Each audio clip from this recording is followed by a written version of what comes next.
we have a, Madam Speaker, can we have a 5-minute break? 5 minute के लिए. हाँ, 5 minute, then I'll continue to read. Okay. We'll just take a break because of Just 5 minutes break. Please. Yes. बैठिए. Yeah. 5 minutes.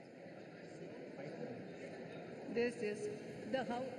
तो सुना आपने, वित्त मंत्री अरुण जेटली ने 5 मिनट का ब्रेक मांगा. सुनिए क्या बोल रही हैं सुमित्रा महाजन. 5 minutes only.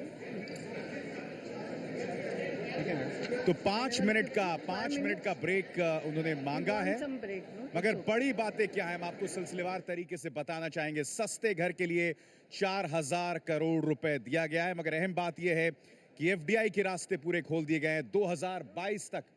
2022 तक सबको घर मिलेगा. बाजार जो है उसका असर जो है बहुत ही नकारात्मक रहा है. वित्त मंत्री ने इस वक्त 5 मिनट का ब्रेक मांगा है. आपको बता दें 5 मिनट का यह ब्रेक है. और इसके अलावा एफडीआई का एक तरह से रास्ते पूरी तरह से खोल दिए गए हैं. इंश्योरेंस सेक्टर में एफडीआई बढ़कर 49% हो गया है. स्मार्ट सिटी के लिए एफडीआई की शर्तों को आसान कर दिया गया है. स्मार्ट सिटी के लिए 100 स्मार्ट सिटीज के लिए 7,060 करोड़ अलग अतिरिक्त मुहैया कराए गए हैं.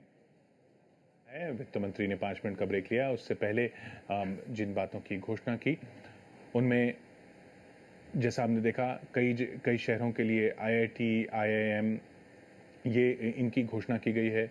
कृषि क्षेत्र पर अभी वो बात कर रहे थे और तब उन्होंने ब्रेक लिया है. इससे पहले निजी क्षेत्र का निवेश शहरीकरण के लिए हो उसकी योजनाओं की घोषणा की गई.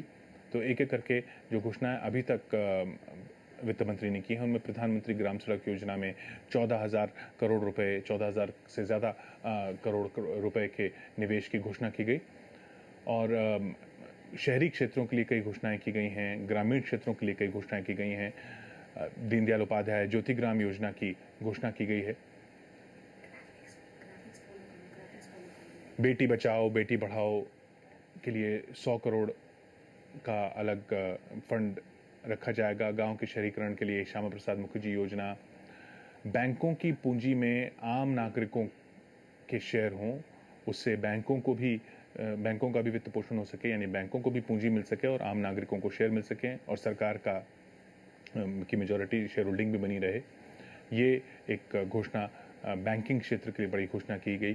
पीएसयू में पूंजीगत निवेश के जरिए 2,47,941 करोड़ रुपए की धनराशि का निवेश चालू वित्त वर्ष में सरकार करेगी. ये घोषणा की गई. बीमा यही नहीं, एक और जो अहम यहां पर घोषणा की गई है कि नई यूरिया पॉलिसी फॉर्मुलेट की जाएगी. क्योंकि जैसे कि आप जानते हैं फर्टिलाइजर्स में सब्सिडी मिलती है. यानी कि जिन लोगों को चलिए हम जल्दी से एक त्वरित प्रतिक्रिया लेते हैं. सबसे पहले जयंत घोषाल आपसे जानना चाहूंगा, ये पहली बार है जब किसी वित्त मंत्री ने 5 मिनट का ब्रेक लिया है.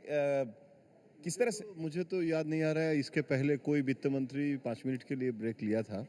लेकिन 5 मिनट ब्रेक लेना कोई मतलब ऐसे तो नहीं है कि ब्रेक नहीं ले सकते हैं, लेकिन क्यों लिए हैं अभी ये पता नहीं है.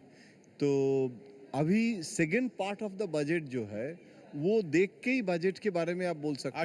आशीष कुमार सिंह इस वक्त टेलीफोन लाइन पर है. आशीष, क्या खबर है, ब्रेक क्यों लिया गया है? देखिए, उनकी तबीयत खराब हो रही थी अभी सर. जब वो बजट स्पीच अपनी दे रहे थे तो ईयरफोन पे साफ मैंने सुना कि बगल में बैठी राजनाथ सिंह के बगल में सुषमा स्वराज विदेश मंत्री ने उन्हें सलाह भी दी कि देखिए आप नहीं बोल पा रहे हैं, मुझे लग रहा है आपकी तबीयत खराब हो रही है, आप टेबल कर दें और माफी मांग ले सदन से. लेकिन जेटली उसके लिए राजी नहीं हुए.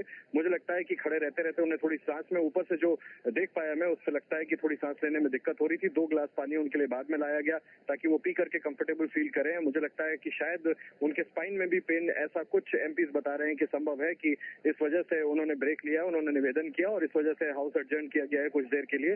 हालांकि वो इंसिस्ट कर रहे हैं कि वो बजट अभी अपनी स्पीच को पूरा पढ़ना चाहते हैं. लेकिन जैसा मैंने आपको बताया कि वरिष्ठ सहयोगी उनकी सुषमा स्वराज उन्हें सलाह दे रही थी कि तबीयत आपकी बिगड़ रही है और आप सदन से माफी मांग के बजट के जो बाकी पेपर्स हैं उनको टेबल कर दें. इस वजह से उनकी थोड़ी तबीयत बिगड़ी है और पहली बार ऐसा हुआ है कि देश के वित्त मंत्री को अपने बजट स्पीच के दौरान तबीयत बिगड़ने की वजह से अभी सर थोड़ा ब्रेक लेना पड़ा और इसी वजह से स्पीकर ने इस स्थिति को देखते हुए हाउस को एडजर्न किया है कुछ देर के लिए.